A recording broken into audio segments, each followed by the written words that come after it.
will probably live by the letter on tariffs with Japan and may have another trade deal coming up with India following his announcement of an accord with Indonesia on Tuesday. This comes after Trump announced 25% tariffs on imports from Japan and South Korea, effective from August the 1st. Moreover, Trump repeated his prediction of a deal with India, which faces a 26% tariff rate, but reportedly gave no further details. An Indian trade delegation had arrived in Washington on Monday for fresh talks, with more officials expected to arrive on Wednesday. Trump also announced separate rates for a number of other countries. He said letters would also be going out soon to dozens of smaller countries, notifying them their goods would face a tariff rate of over 10%. Trump also said those smaller countries would receive a notice of payment with a uniform tariff rate for the whole group. Let's listen to the president talking about trade deals, potential trade deals with Japan and India. We had one yesterday, that was announced. We have another one coming up, maybe with India. I don't know. We're in negotiation. When I send out a letter, that's a deal. In other words, that's a deal. They don't want to ever say that. Oh, how many deals have you made? The best deal we can make is to send out a letter. I think probably we'll live by the letter with Japan. We're very close to a deal with India where they open it up. Indonesia yesterday was, it wasn't an open country, now it is.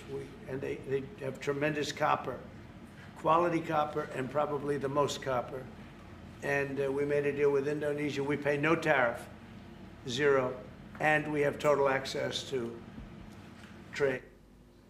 Well, Peter, thank you ever so much for staying with us. Of course, several countries mentioned: Japan, India, Indonesia, and smaller countries set for a more stable and fixed rates across the board relating to tariffs. Because there are so many nations, I want to focus on the broader Trump administration effort and policy here at play. Do you think that these deals will be through in time for that August 1st deadline? And for those countries that will be stuck and facing those tariff rates that Trump has released in these letters, what could be the impact for those nations, the US, but also the wider global economy? Sure. Yeah, I'm not sure whether or not the August 1st deadline will be met.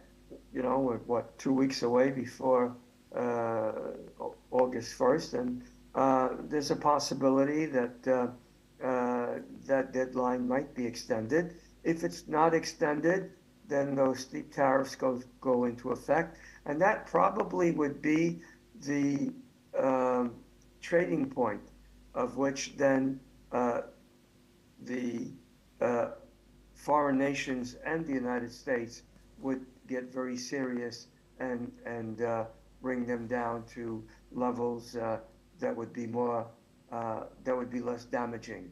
So I don't think August 1st necessarily is indicative that will be the final say on the steep tariffs.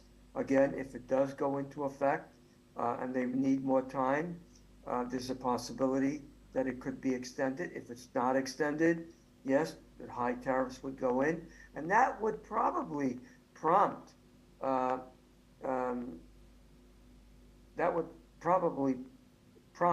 the individual countries to get a trade deal that would be acceptable to both sides. Yes, Peter, thank you ever so much for joining us to discuss the ongoing trade situation.